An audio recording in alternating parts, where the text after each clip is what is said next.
జూబ్లీహిల్స్ ఉప ఎన్నిక ముందు సర్వే అంచనాలు ఆసక్తిని కలిగిస్తున్నాయి. బీఆర్ఎస్ వైపు ఓటర్లు మొగ్గు చూపుతున్నారన్నది కేకే సర్వే లెక్కలు చెబుతున్నాయి. 55.2% ఓట్లు కారు పార్టీకి వస్తాయని సర్వే అంచనా వేస్తోంది. అధికార కాంగ్రెస్ పార్టీకి 37.8%, జాతీయ పార్టీ బీజేపీకి 7% ఓట్లు వస్తాయని సర్వే వెల్లడిస్తోంది. నియోజకవర్గంలోని డివిజన్ల వారీగా సర్వే లెక్కలు బయటపెట్టింది. ఒక్క రెహమత్ నగర్ లో తప్పితే మిగతా డివిజన్లలో ఎక్కడా కూడా కాంగ్రెస్ కు మెజారిటీ ఇవ్వలేదు కేకే సర్వే.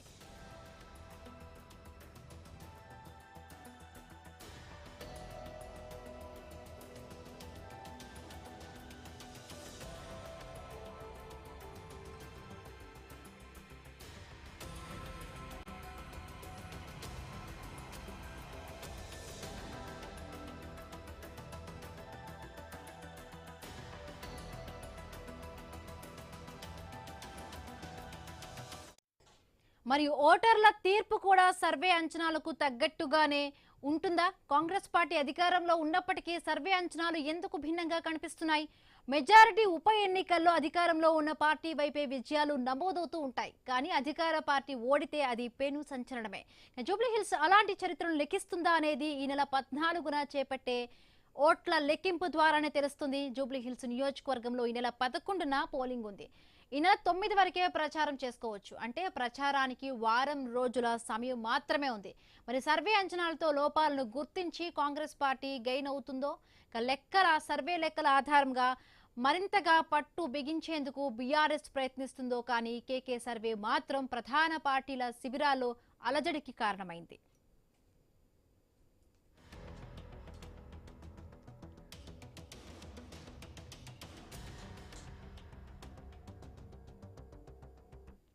బీఆర్ఎస్ కు ఓట్లు వేసే సంక్షేమ పథకాల్లో కోత తప్పదని జూబ్లీహిల్స్ ఎన్నికల ప్రచారంలో ముఖ్యమంత్రి రేవంత్ రెడ్డి చేసిన వ్యాఖ్యలు కాంగ్రెస్ పార్టీని ఇబ్బంది పెట్టొచ్చని పార్టీ వర్గాలే చెవులు కొరుక్కుంటున్న పరిస్థితి. ఇప్పటికే అభ్యర్థికి వ్యతిరేకంగా ప్రత్యర్థి పార్టీలు సోషల్ మీడియాలో విస్తృతంగా ప్రచారం చేస్తున్నాయి. మరియు ఓటర్ల వరకు ఈ మూడ్ ను ప్రత్యర్థి పార్టీలు ఎలా చేరవేస్తాయన్నది ప్రశ్నే.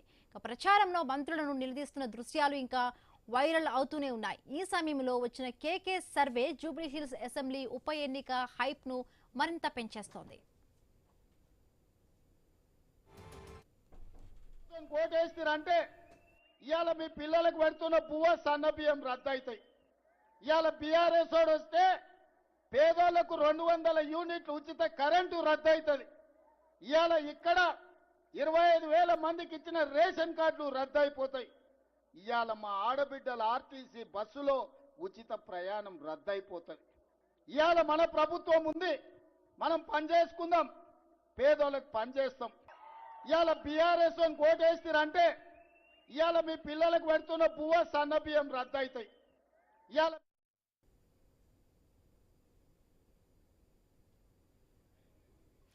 ఇక జూబ్లీహిల్స్ ఉప ఎన్నికకు ముందు కేకే సర్వే అంచనాలు ఒక రకమైన అలజడిని కలిగిస్తోంది. బీఆర్ఎస్ పార్టీకు 55%, కాంగ్రెస్ పార్టీకి 37% కూడా వస్తాయంటూ కూడా కేకే సర్వే ఫలితాలు చెప్తున్నాయి.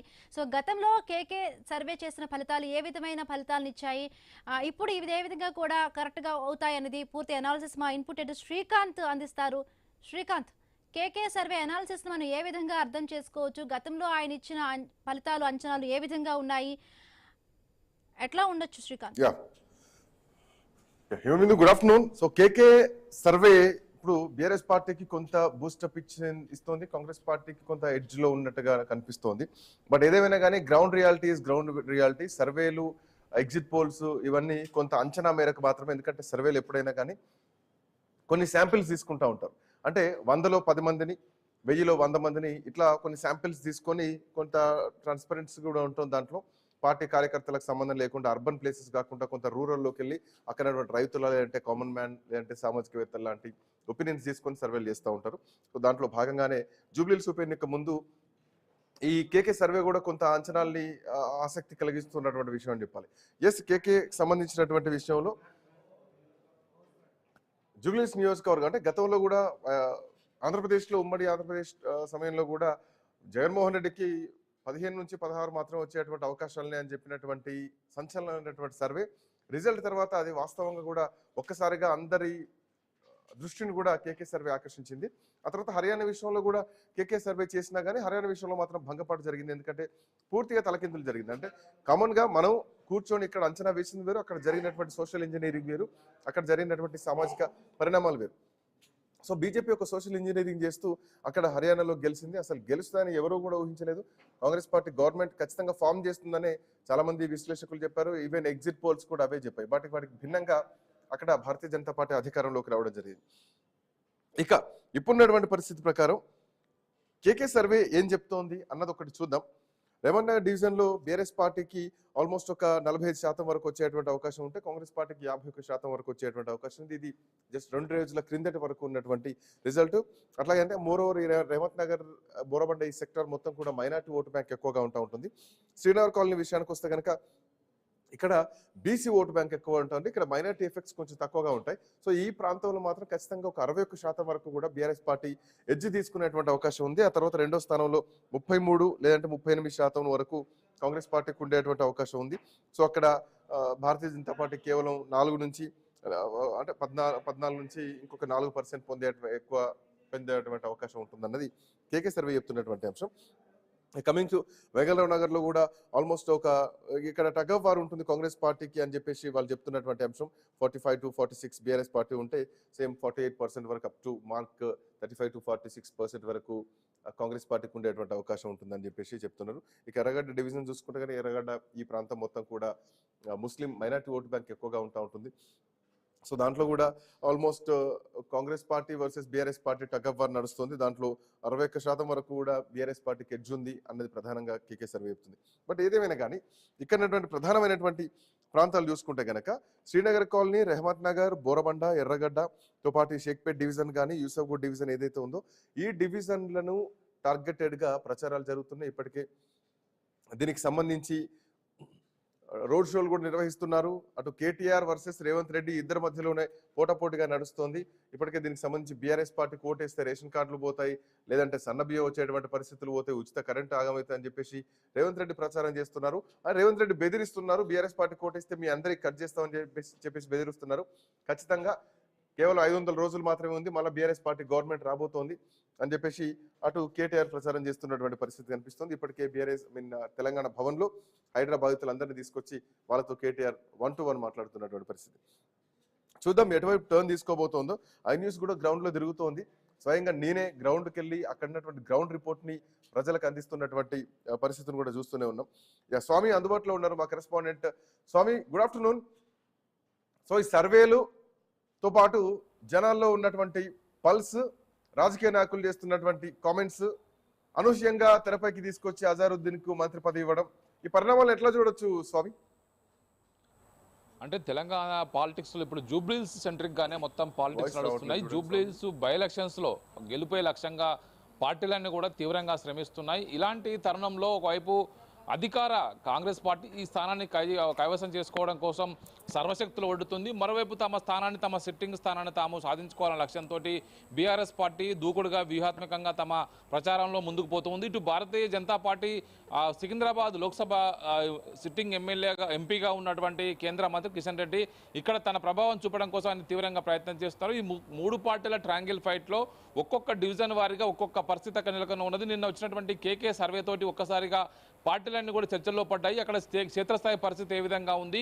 గతంలో ఆంధ్రప్రదేశ్ అసెంబ్లీ ఎలక్షన్ సమయంలో కేకే సర్వే అనేది కూడా దేశవ్యాప్తంగా సంచలనం సృష్టించింది. కానీ హర్యానాలో కొంత లోకల్ ఈక్వేషన్ కారణంగా కొంత చతికిల పడ్డప్పటికీ కూడా నిన్న కేకే సర్వే బయటకు వచ్చిన తర్వాత క్షేత్రస్థాయిలో ఏం జరుగుతుంది అనేది కూడా అందరూ కూడా మరొకసారి అంచనా వేసుకునే పనిలో పడ్డారు. ఒకవైపు ఇక్కడ ఉన్నటువంటి Erragadda division, Borabanda division, Rahmath Nagar division, స్వామి, నేను వెళ్ళి గ్రౌండ్ రిపోర్ట్లు చేస్తున్నటువంటి టైంలో అక్కడ లీడర్లతో కానీ జనాలతో కానీ మాట్లాడుతున్నటువంటి టైంలో ఎట్లా ఉందంటే ఈ గల్లీకి పక్క గల్లీకి తేడా లేదు, ఈ ఇంటికి పక్కింటికి చాలా తేడా కనిపిస్తూ ఉంది.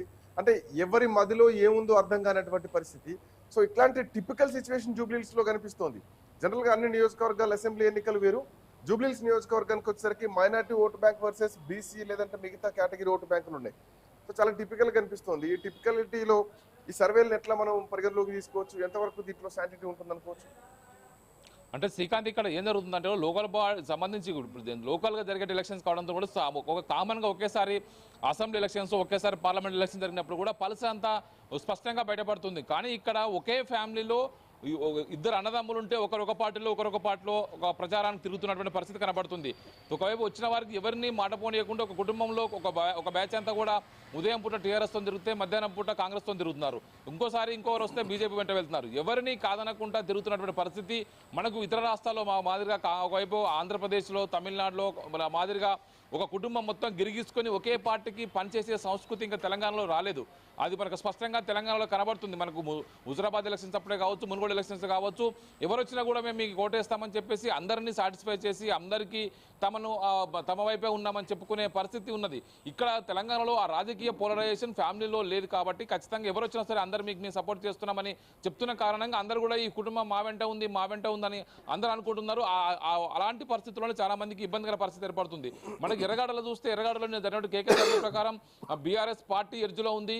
బోరబండ రహమత్ నగర్ లో ఒకవైపు పరిస్థితి అంతా కూడా కాంగ్రెస్ కు 1-2% తేడా కొడుతుంది. శ్రీనగర్ కాలనీ షేక్పేట్లో ఒకవైపు బంపర్ మెజార్టీ బీఆర్ఎస్ పార్టీకి వస్తుందని చెప్పేసి స్పష్టంగా అర్థమవుతుంది. మరోవైపు వెంగళరావు నగర్, మరోవైపు ఇటు యూసఫ్ గూడలో సంబంధించినటువంటి పరిస్థితిలో కొంత రెండు పార్టీలు నెక్ టు నెక్ నువ్వా నేనన్నట్టుగా కూడా ఒకవైపు ఫైట్ చేస్తున్నాయి. దీంతో మళ్ళీ తమ ప్రచార ప్లాన్ మార్చుకొని ఇప్పటికే ముఖ్యమంత్రి రేవంత్ రెడ్డి కాంగ్రెస్ తరఫున రోడ్ షోలు చేస్తున్నారు. BRS party working president KTR BRS తరఫున రోడ్ షోలు చేస్తున్నారు. ఎవరి రోడ్ షో చూసినా కూడా ముఖ్యమంత్రి మాట్లాడుతున్నటువంటి మాటలను ఎట్లా చూడొచ్చు? జూబ్లీహిల్స్ నియోజకవర్గంలో ఈసారి ఒక్కసారి నన్ను నమ్మండి, నన్ను నమ్మి నవీన్ యాదవ్ కోటేయండి అన్న మాటల వెనకాల నమ్మకం కోల్పోయిందా ప్రభుత్వం? జూబ్లీహిల్స్ లో, హైదరాబాద్ లో ప్రజలు కాంగ్రెస్ పార్టీ నమ్మేటువంటి పరిస్థితి లేదా? అందుకే ముఖ్యమంత్రి ఒక్కసారి నమ్మండి, ఒక్కసారి అవకాశం ఇవ్వండి అని మాట్లాడుతున్నారా? ఇప్పుడు అవకాశం ఇచ్చినంత మాత్రాన ప్రభుత్వం కూలిపోయేది లేదు, ప్రభుత్వం పడిపోయేది లేదు. బట్ ఈ మాటల వెనకాల అంతర్యాన్ని ఎట్లా చూడొచ్చు? అంటే శ్రీకాంత్ ఇక్కడ కాంగ్రెస్ పార్టీలో రేవంత్ రెడ్డి సీఎం అయిన తర్వాత వచ్చినటువంటి ఫస్ట్ బై ఎలక్షన్ కాబట్టి ఆయన పనితీరు ఆధారంగానే ముందుకెళ్తూ ఉంటుంది. ఆయన దీన్ని తన వ్యక్తిగతంగా దీన్ని కొంత ప్రతిష్టాత్మక తీసుకున్నాడు. ఆ టికెట్ విషయంలో కూడా అజరుద్దీన్కి ఇవ్వకుండా ఒకవైపు నవీన్ యాదవ్కి ఇప్పించడంలోనే సీఎం రేవంత్ రెడ్డి ఒకవైపు తన చక్రం తిప్పాలని ప్రచారం జరుగుతుంది. ఇది గుర్తించే మైనార్టీ ఓట్లను అక్కును చేర్చుకోవడం కోసం, మైనార్టీ ఓట్లను మంచిగా చేసుకోవడం కోసం కాంగ్రెస్ పార్టీ అధిష్టానం నేరుగా కల్పించుకొని అజరుద్దీన్కి మంత్రి పదవి ఇప్పించి సాటిస్ఫై చేసే పరిస్థితి కనబడ్డది. ఈ నియోజకవర్గంలో ఉన్నటువంటి 4 లక్షల ఓట్లలో 1,18,000 ఓట్లు మైనార్టీ ఓట్లే ఉన్నాయి కాబట్టి ఆ మైనార్టీ ఓట్లు ఎటువైపు మొగ్గు చూపితే అటువైపే విజయం వరించే అవకాశం ఉంటుంది కాబట్టి ఆ దిశగా ప్లాన్ చేస్తున్నారు. ఒకవైపు రేవంత్ రెడ్డి కనుక ఎలక్షన్స్ లో కాంగ్రెస్ పార్టీ ఓడిపోతే ఆయనకే ప్రధానంగా నెగిటివ్ గా మచ్చ ఏర్పడుతుంది. ఆయన విమర్శించేవారు, ఆయన పైన పొలిటికల్ ఎదురుదాడి చేసేవారంతా కూడా మరింతగా ఎదురుదాడి చేసే అవకాశం కనబడుతుంది. ముఖ్యమంత్రి ఫెయిల్యూర్ అయ్యండి, ముఖ్యమంత్రిని మార్చండి అని చెప్పేసి కాంగ్రెస్ పార్టీ అంతర్గతంగా స్వరాలు పెంచే అవకాశం కనబడుతుంది. అలాంటి నియోజకవర్గ ఎన్నికల్లో ఒకవేళ ఓటమి పాలైతే కాంగ్రెస్ పార్టీ ఇక నెక్స్ట్ స్టెప్ లో ముఖ్యమంత్రి పైన ఎఫెక్ట్ ఉంటుంది, ముఖ్యమంత్రిని మార్చాలన్నటువంటి డిమాండ్ కాంగ్రెస్ పార్టీ మంత్రుల నుంచే వస్తుందా? ఇప్పటి వరకు ఉన్నటువంటి సఫికేషన్ ఈ జూబ్లీహిల్స్ ఎన్నిక మధ్యలో కొంత సైలెన్స్ అయిందనుకోవచ్చా? అవును, ఖచ్చితంగా. ఇప్పుడు లోకల్ బాడీ ఎలక్షన్స్ మొన్నటి వరకు ఏదైతే కొంత అడవుడు జరిగిందో అది కోర్టు తీర్పు కారణంగా స్టే రావడంతో అది కొంత ఆగిపోయింది. ఆ తర్వాత ఇప్పుడు జూబ్లీ ఎలక్షన్స్ అనేది కూడా పూర్తిగా ప్రభుత్వం అంతా తానే చేస్తున్నటువంటి పరిస్థితుల్లో ముఖ్యమంత్రి మొత్తం తాను సింగిల్ హ్యాండ్గా సెంట్రిక్గా నడిపిస్తా అని చెప్తున్నప్పటికీ కూడా పీసీసీ చీఫ్ కావచ్చు, మంత్రులు కావచ్చు, ఎవరికి వారు పనిచేస్తున్నప్పటికీ కూడా ఒకవైపు మొత్తం భారం అంతా కూడా సీఎం భుజాలపైన పెట్టారు. ఇది ఇక్కడ సక్సెస్ వచ్చిన సీఎంకే, ఫెయిల్యూర్ వచ్చిన సీఎంకే అన్నట్టుగా కూడా పరిస్థితి తయారు చేస్తున్నారు. మొన్న ఒకవైపు అసెంబ్లీ ఎలక్షన్స్ లో కూడా ఒకవైపు పీసీసీ అధ్యక్షుని హోదాలో రేవంత్ రెడ్డి అంతా తానే వివరించారు. రాష్ట్రంలో అధికారాన్ని తీసుకొచ్చే బాధ్యత నాదే, ఒకవైపు ఓడిపోతే బాధ్యత నాదే అన్నట్టుగా వివరించి ఆయన ఒకవైపు సక్సెస్ కాగలిగారు. ఆ సక్సెస్ లో నుంచి ఆయనకు ముఖ్యమంత్రి పదవి వరించింది. ఆ దిశగా ఆయన ముందుకు కొనసాగుతున్నారు. ఇప్పుడున్న పరిస్థితుల్లో ఆయనను ఒకవైపు కాచుకొని కూర్చున్నటువంటి ఆయన వైరి పక్షాలన్నీ కూడా ఆయన ఫెయిల్యూర్ అయితే మేరుగా ఆయన వైపు వేలెత్తి చూపే అవకాశం కనబడుతుంది. ఇక రాష్ట్రంలో కాంగ్రెస్ పని అయిపోయిందని చెప్పేసి అయితే పదే ప్రచారం చేస్తారు. అది మరింత ఊపందుకునే అవకాశం కాబడుతుంది కాబట్టి ఆయన జాగ్రత్త పడుతున్నారు. మరోవైపు బీఆర్ఎస్ పార్టీలో కూడా కేటీఆర్ తో ఒకవైపు పార్టీ వర్కింగ్ ప్రెసిడెంట్ హోదాలో ఈ స్థానాన్ని దక్కించుకొని పార్టీలో తన స్థానాన్ని మరింత సుస్థిరం చేసుకొని పార్టీ పైన పూర్తిగా కమాండ్ పెంచుకోవడం కోసం ఆయన కూడా ప్రయత్నం చేస్తున్నారు. ఇప్పటికే పార్టీ అంతా కూడా కేటీఆర్ వైపు పోలరైజేషన్ అయి ఉంది. మరోవైపు పార్టీకి సంబంధించినటువంటి అధినేత కేసీఆర్ ఆలోచనలు ఎప్పటికప్పుడు అటు హరీష్ రావు, సింధనేత హరీష్ రావు ఇటు కేటీఆర్ అమలు చేస్తూ ఉన్నారు. ఇలాంటి సమయంలో బీఆర్ఎస్ పార్టీకి కూడా ఎలక్షన్స్ అనేది కూడా అత్యంత కీలకమైంది. రాష్ట్ర వ్యాప్తంగా కాంగ్రెస్ కు తామే ప్రత్యామ్నాయం అని చెప్పేసి కేసీఆర్ ఫామ్ హౌస్ నుండే ఒక స్ట్రాటజీస్ నడుస్తున్నాయి. బీఆర్ఎస్ పార్టీ స్ట్రాటజీగా పోతోంది. కేసీఆర్ ఏమైనా బయటకు వచ్చేటువంటి అవకాశం ఉందా? ఆ సమయం కూడా లేదు, తక్కువగానే ఉంది. కేసీఆర్ వస్తారు అన్నటువంటి ఊహాగానే లేవు. బట్ స్టార్ క్యాంపెయినర్ లిస్ట్ లో కేసీఆర్ పేరు కూడా ఉంది. ఏమైనా వ్యూహాత్మకంగా కేసీఆర్ ఒక సభ పెట్టడమా, అట్లాంటి ఏమైనా పరిణామాలు ఎక్స్పెక్ట్ చేయొచ్చా ఇప్పుడున్నటువంటి పరిస్థితుల్లో? ఎందుకంటే మైనార్టీ ఓటు బ్యాంక్ పోలరైజేషన్ కానీ, అజారుద్దీన్కి ఇచ్చేటువంటి మంత్రి పదవి విషయంలో కానీ, ముఖ్యమంత్రి రేవంత్ రెడ్డి రంగంలోకి దిగి ప్రచారం చేస్తున్నటువంటి క్రమంలో అట్లాంటి కేసీఆర్ నుంచి ఏమైనా ఒక భారీ బహిరంగ సభ లేదా ఒక రియాక్షన్ ఎక్స్పెక్ట్ చేయొచ్చా? అంటే మనకున్న సమాచారం ప్రకారం ఒకవైపు కేసీఆర్ వచ్చే అవకాశం అయితే కనబడట్లేదు. ఒకవేళ అలాంటి పరిస్థితి ఏమైనా ఉంటే కేవలం లాస్ట్ మూమెంట్లో ఒక రోజు ఒక సభకు వచ్చే అవకాశం ఉన్నట్టు కూడా ప్రచారం జరుగుతుంది. కానీ ఇంతవరకు బీఆర్ఎస్ పార్టీ నుంచి అధికారికంగా ఎలాంటి సమాచారం బయటకు రాలేదు. కేవలం ఆయన పేరు స్టార్ క్యాంపెయిన్లో ఫస్ట్ లిస్ట్లో ఉన్నది. ఆయన ఒకవైపు ఫామ్ హౌస్ నుంచే పూర్తి స్థాయిగా పార్టీకి సంబంధించిన వ్యూహాలన్నీ కూడా తను ఆదేశిస్తూ దిశానిర్దేశం చేస్తూ ఒకవైపు పార్టీ నేతల్ని క్షేత్రస్థాయిలో దింపారు. ఒకవైపు పార్టీ అభ్యర్థిని ముందుగానే ప్రకటించి ఒకవైపు ప్రచారంలోకి దింపడం. ఇప్పటికే పార్టీ సంబంధించి యావత్ క్యాడర్ అంతా కూడా ఒక్కొక్క డివిజన్ వారిగా పంచుకొని ఒక్కొక్క 7-8 వేల ఓట్లకు ఒక ఎమ్మెల్యే స్థాయి క్యాండిడేట్ని వారికి బూతులు అప్పగించి ప్రచారం కొనసాగిస్తారు. మిగతా పార్టీలతో పోలిస్తే ప్రచారంలో బీఆర్ఎస్ పార్టీ ముందుంది. ఒకవైపు చాలా మంది ఓటర్లను 1-2 సార్లు కలిసి వచ్చారు. వారి ప్రతి కుటుంబాన్ని ప్రతిరోజు కూడా కలిసి వస్తున్నారు. ప్రచారంలో ముందున్నప్పుడు కూడా చివరి 3-4 రోజులు చాలా అత్యంత కీలకం కాబట్టి అధికార కాంగ్రెస్ పార్టీ తన అధికార ఒకవైపు ఉన్నటువంటి అన్ని రకాల ఒకవైపు ఉన్నటువంటి బలంతో ఏమైనా చేస్తుందా అనే ఒక భయం కూడా బీఆర్ఎస్ పార్టీకి ఉంది. అందుకోసమే ముందుగానే ఎక్కడ ఎలాంటి లోటుపాట్లకు అవకాశం ఇవ్వకుండా జాగ్రత్త పడుతూ ఉన్నది. శ్రీకాంత్, థ్యాంక్ యూ స్వామి, thanks for joining. Mitta Narasaiah Goud గారు, కాంగ్రెస్ పార్టీ నాయకులు కూడా మనతో పాటు జాయిన్ అయ్యారు. నరసయ్య గౌడ్ గారు నమస్తే. నరసయ్య గౌడ్ గారు, ముఖ్యమంత్రి రంగంలోకి దిగారు. కేటీఆర్ ఒక్కరు వన్ మ్యాన్ షో నడిపిస్తున్నారు. సో బీఆర్ఎస్ పార్టీ భయం పట్టుకుందా? అందుకే మైనార్టీ ఓటు బ్యాంక్ గురించి, లేదంటే ఏకంగా ముఖ్యమంత్రి రంగంలోకి దిగడం, లేదంటే రేషన్ కార్డుల విషయం తీసుకురావడం ప్రస్తావన, లేదంటే ఇంకేదో ప్రస్తావన తీసుకొస్తున్నారు. సన్న బియ్యం కట్ అయితే అని చెప్పేసి మాట్లాడుతున్నారు. అటు అజారుద్దీన్కి మంత్రి పదవి ఇచ్చారు. ఫామ్ హౌస్ లో కేసీఆర్ ఉన్నారు, కేటీఆర్ గ్రౌండ్ లో ఉన్నారు. వన్ మ్యాన్ షో కేటీఆర్ నడిపిస్తున్నారు. సో ఇటు కాంగ్రెస్ పార్టీ వర్గం మొత్తం కూడా బయటకు వచ్చేసింది. సో ఎక్కడో కొంత అభద్రత, భయం, భావం లాంటివి ఏమైనా ఉన్నాయా? ఒకవేళ ఇందులో ఓటమి పాలైతే ముఖ్యమంత్రి కుర్చీకి ఎసరు వచ్చేటువంటి ప్రమాదం ఏమైనా ఉందా? అట్లాంటి పరిస్థితులు ఏమైనా కాంగ్రెస్ పార్టీలో కనిపిస్తున్నాయా? వాయిస్ క్లియర్ ఉందా సార్? యా, వాయిస్ క్లియర్ ఉంది. ముందుగా మీకు ప్యానెల్లో ఉన్న పెద్దలకు వ్యూవర్స్కు నమస్కారం. నమస్తే. ఇప్పుడు ఇంతకు ముందు మీరు కేకే సర్వే గురించి ప్రస్తావించారు, నేను కూడా చూసిన. దాంట్లో ఒక 2 ముఖ్యమైన విషయాలు మీ దృష్టికి తీసుకురావాలి. దాంట్లో మనకు స్పష్టంగా అర్థమయ్యే విషయం ఏంటంటే, లంకాల దీపక్ రెడ్డికి ఇంతకు ముందు ఎన్నికలలో ఎంతైతే ఓట్లు వచ్చినాయో దాంట్లో 50% కంటే తక్కువ ఓట్లు వస్తా ఉన్నాయంటే బీఆర్ఎస్ బీజేపీ బంధం అనేది మనకు ప్రస్ఫుటంగా తెలుస్తుంది. అందులో అనుమానమే లేదు. అంటే దాన్ని ఎక్స్ప్లెయిన్ చేసినా కానీ దాన్ని ప్రామాణికంగా తీసుకోలేదు. దాని కంటిన్యూషన్ లో ఈ సర్వేలు, ఎగ్జిట్ పోల్స్ పెద్దగా పరిగణలోకి తీసుకోవద్దని నాకు శ్రీకాంత్ గారు, నేను ఏమంటున్నా అంటే ఇవి చర్చలో ఉన్నాయి కాబట్టి నేను అంటున్నా. వాస్తవంగా నేను కూడా దాని లెక్కలోకి తీసుకోండి, ఎందుకంటే అది పెద్దగా దానికంత క్రెడిబిలిటీ లేదని నాకు కూడా తెలుసు. కానీ వాళ్ళు ప్రచారం చేస్తారు కాబట్టి నేను మాట్లాడాల్సి వస్తుంది. ఎందుకంటే బీజేపీకి అక్కడ హైదరాబాద్ లో చుట్టుపక్కల ఎంతో బలం ఉంటది.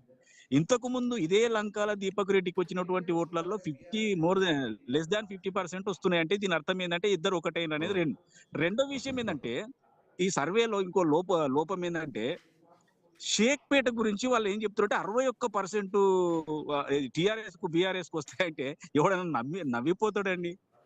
ఎంఐఎం మాకు మద్దతు ఇస్తుంది, మేము ఇన్ని పథకాలు పెడుతున్నాం, అధికారంలో ఉన్నాం, అందరూ మా వైపు చూస్తారు. వీళ్ళకి ఎందుకు వేస్తారండి? వీళ్ళకి ఏం చూసేస్తారు? దేని కొరకు వేస్తారు? కేటీఆర్ ను చూసి. కేటీఆర్ ఇప్పుడు ఈ కార్ రేస్ లో ఉండే, ఫోన్ ట్యాపింగ్ లో ఉండే, కాళేశ్వరంలో ఉండే, ఆయన లేని స్కామ్ లేదు. లక్షల కోట్ల రూపాయలు మింగిన కేటీఆర్ ను చూసి ఏం వేస్తారండి?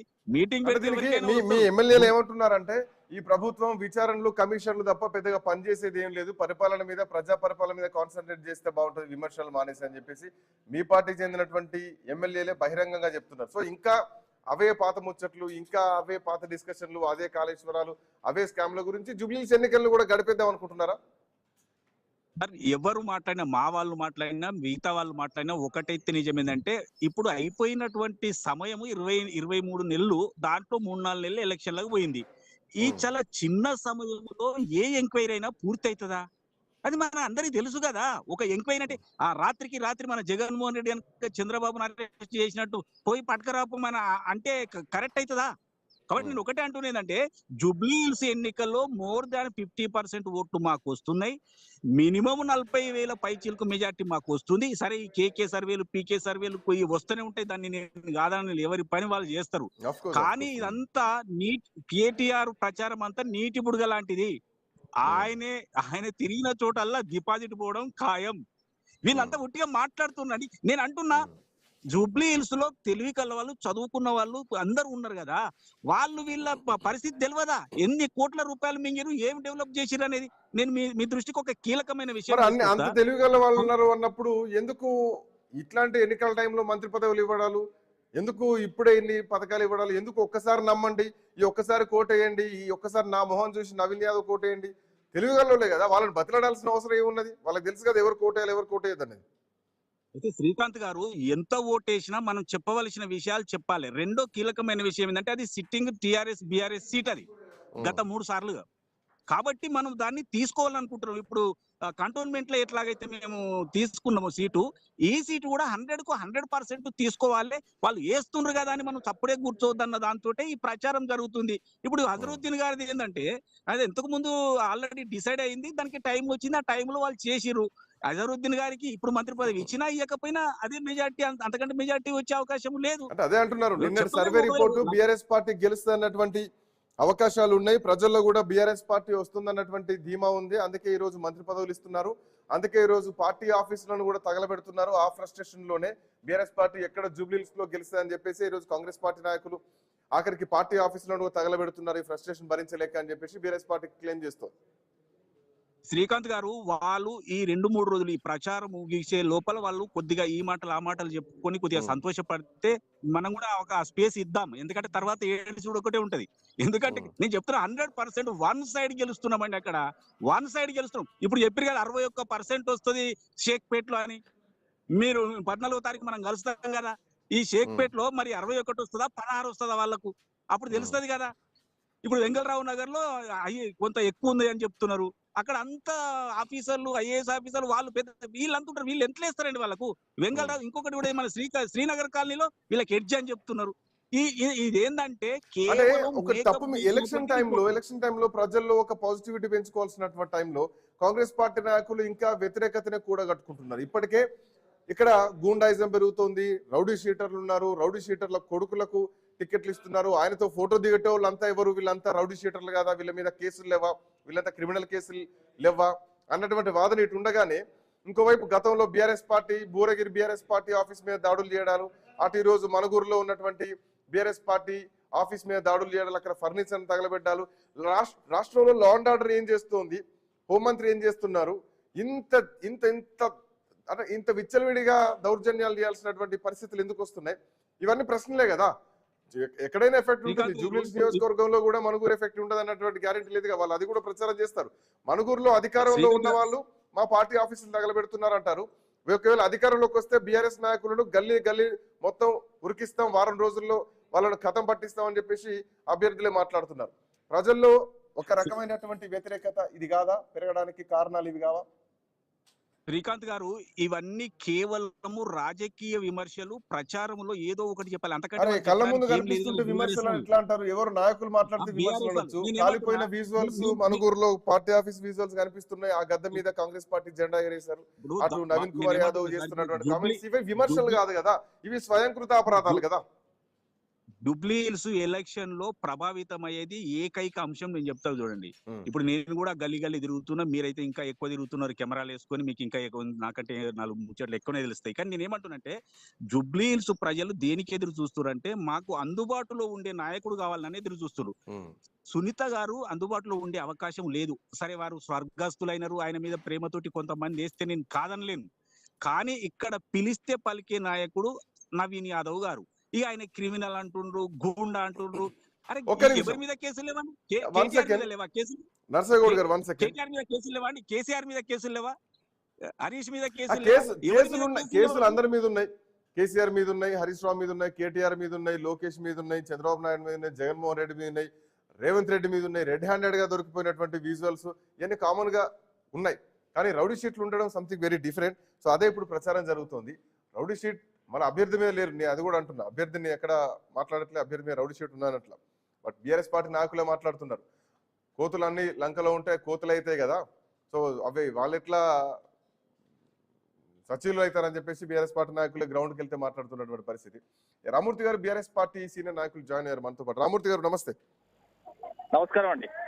బీఆర్ఎస్ పార్టీ ఒక ఫేక్ సర్వే చేసింది, చేయించుకుంది, జూబ్లీహిల్స్ ఉప ఎన్నికల్లో ఖచ్చితంగా కాంగ్రెస్ పార్టీదే గెలుపు అని కాంగ్రెస్ పార్టీ నాయకులు మాట్లాడుతున్నటువంటి మాట, ఏం చెప్తారు? మేము ఎప్పుడు కూడా ఫేక్ సర్వే చేయించేంత పరిస్థితిలో మేము లేవండి. ఇంకోటి ఏంటంటే, ఇంతకుముందు కాంగ్రెస్ మిత్రుడు మాట్లాడుతూ అందుబాటులో ఉండే నాయకుడు అని చెప్తున్నాడు. అందుబాటులో ఉండే నాయకుడు కాదండి, అందినంత దోచుకునే నాయకులు వాళ్ళు. ఎందుకంటే వాళ్ళ వ్యవహారము, వాళ్ళ వ్యవస్థ, వాళ్ళ హఫ్తా వసూళ్లు, దాంతో పాటు రౌడీయిజం, గూండాయిజం, ఆడ ఏ విధంగా బీఆర్ఎస్ నాయకుల పైన దాడి చేస్తున్నారు. మేము కూడా చట్టపరంగా నిర్ణయం అయితే కంప్లీట్ గా మేము కూడా కొన్ని చర్యలు తీసుకుంటున్నాము. ఎందుకంటే కోర్టులు ఉన్నాయి, వ్యవస్థ ఉన్న, అవన్నీ దాటి వీళ్ళు కంప్లీట్ గా ప్రవర్తిస్తున్నారు. ఈ రోజు కూడా మనుగూరు గట్ర కూడా చూసుకోవచ్చు. బీఆర్ఎస్ కార్యాలయం మీద ఈ రోజు దాడి చేయడం నిస్సిగ్గైన పని. ఇంకోటి ఏంటంటే, కార్యాలయం మీద దాడి చేయాలంటే మేము 9.5 ఏళ్లలో మేము ఉన్న క్రమంలో మేము చేయాలనుకుంటే వాస్తవంగా ఒక కాంగ్రెస్ పార్టీ ఆఫీస్ కూడా ఉండకపోవండి. ఈ విధంగా దాడుల సంస్కృతి తీసుకొచ్చి రాష్ట్రంలో కంప్లీట్ గా ఏదైతే శాంతి భద్రత క్షీణింపజేసి భయభ్రాంతులకు గురి చేస్తూ ఇలాంటి పాలన ఎందుకంటే రాష్ట్రంలో నాకు అడగదు. రాష్ట్ర ప్రజలు ఎప్పుడైనా కూడా కంప్లీట్ గా ఒక మంచి వాతావరణంలో ఉండాలనుకుంటారు. కానీ ఇలాంటి వాతావరణం తీసుకొచ్చి ఈ విధంగా భయభ్రాంతులకు గురి చేయడం ఎంతవరకు సబబని అడుగుతున్నా. అంటే ఎట్లా చూస్తున్నారు? గతంలో కూడా సిద్దిపేట హరీష్ రావు కార్యాలయం మీద కూడా దాడులు జరిగినాయి, అంతకుముందు భువనగిరిలో కూడా సిద్దిపేటలో జరిగింది, భువనగిరిలో జరిగింది, ఈ రోజు మనుగూరులో జరిగింది. ఇంకోటి ఏంటంటే, ప్రతి దాడికి ప్రతి చర్యలు ఉంటాయి. ఎందుకంటే ఏదైనా కూడా ఏది ఇస్తే అది తిరిగి ఇవ్వమని గౌరవ కేసీఆర్ గారు పదే చెప్తున్నారు. కానీ మేమేందంటే కోర్టులను కానీ వ్యవస్థను కానీ ఒక వ్యవస్థ నమ్మినాం కాబట్టి గౌరవ కేసీఆర్ గారు ఎప్పుడైనా కూడా దాడుల సంస్కృతి మంచిది కాదు అని చెప్తేనే వాస్తవంగా మేము ఇంతవరకు సంయమనంతో ఉంటున్నాం. వన్స్ ఇది మితిమీరి ఇక మా వరకు కంప్లీట్ గా ఇక పేట్ రేగితే మాత్రం ఊరుకునేది లేదు. ఇంకోటి ఏంటంటే, దాడికి ప్రతి దాడి ఖచ్చితంగా ఉంటది. ఎందుకంటే చూస్తూ ఎన్ని రోజులు కూడా ఊరుకోం. ఎందుకంటే కొన్ని ఏదైనా కూడా కొంత హద్దు ఉంటది, కొంత ప్రజాస్వామ్యం ఉంటది. ప్రజాస్వామ్యం దాడులు చేస్తామని చెప్తున్నారా? అధికార పార్టీ నాయకులు దాడులు చేస్తే 100% చేస్తాం. ఇది మూడోది. ఇంకోటి ఏంటంటే, చూసేంత చూస్తాము, మితిమీరుతున్నారు, రౌడీయిజం, గూండాయిజం చేస్తున్నారు. మేము రౌడీయిజం, గూండాయిజానికి భయపడే పార్టీ కాదు. ఇంకో ఏంటంటే, 60 ఏళ్ళు గోసపడ్డ తెలంగాణను ఏదో 13-14 ఏళ్ళు కొట్లాడి ఆ రౌడీల మీదనే, ఆ గుండాల మీదనే వీళ్ళు ఎవరైతే చూసుకొని ఇన్ని రోజులు ఏదైతే వీళ్ళు ఎగురుతున్నారో వాళ్ళనే తరిమి కొట్టాం. నువ్వెంత? ఎందుకంటే మరీ చెప్తున్నా, ఈ రోజు కాలోజీ మాట కూడా చెప్తున్నా. ఎందుకంటే వాస్తవాలు ఏ విధంగా ఉన్నాయంటే, ఒక ప్రాంతీయేతరుడు మోసం చేసి ద్రోహం చేస్తే ప్రాంతం వెలుపరి వరకు తరిమి కొట్టాం. ఈ రోజు ప్రాంతం వాళ్ళే ద్రోహం చేస్తున్నారు కాబట్టి ప్రాంతంలోనే పాత్ర పెట్టే రోజు వస్తుంది. నేను కర్ణాటకలో ఉన్నా, మంచి పుణ్యక్షేత్రంలో ఉన్నా. ఎందుకంటే దత్తాత్రేయ క్షేత్రం నుంచి నేను మాట్లాడుతున్నా, ఓపెన్ గా చెప్తున్నా.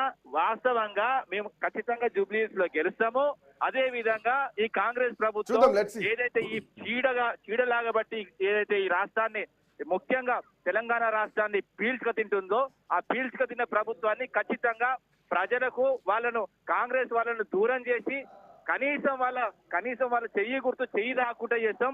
వాస్తవాన్ని ఏంటంటే, కాంగ్రెస్ పార్టీని భూగర్భంలో తెలంగాణ నేలలోనే పాతి పెడతాం 100% అని చెప్తున్నా.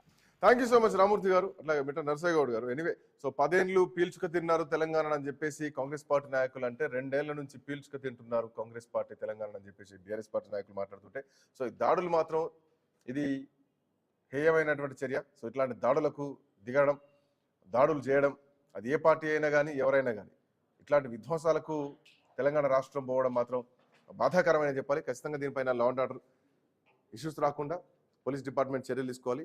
ఎక్కడ ఎవరు అంటే, ఇప్పుడా కాంగ్రెస్ పార్టీ నాయకులు చేసినటువంటి చర్యకు అటు బీఆర్ఎస్ పార్టీ నాయకులు ఖచ్చితంగా ప్రతి దాడులు ఉంటాయని చెప్తున్నారు. సో ఓపెన్ గానే మీరు దాడి చేస్తే మేము కూడా దాడి చేస్తామని చెప్తున్నారు. లా అండ్ ఆర్డర్ ఎక్కడ ఫెయిల్ అవ్వకుండా హోంమంత్రి, మీటిసే ముఖ్యమంత్రి, డీజీపీ దీనిపైన చర్యలు తీసుకొని ఇలాంటివి జరగకుండా, ఇలాంటి దాడులు జరగకుండా చూడాలని న్యూస్ కూడా కోరుకుంటారు. చూద్దాం. ఎనీవే, జూబ్లీహిల్స్ రిజల్ట్ ఎట్లా ఉండబోతోంది? 11వ తారీఖు రోజు ఓట్లు వస్తే 14వ తారీఖు రోజు జూబ్లీహిల్స్ నియోజకవర్గ ఎమ్మెల్యే ఎవరు అనేది ఆ రోజు సాయంత్రం తెలియదు. చూద్దాం ప్రజా నిర్ణయం ఎట్లా ఉండబోతుందో. That's all for now. Next updates continue అవుతాయి.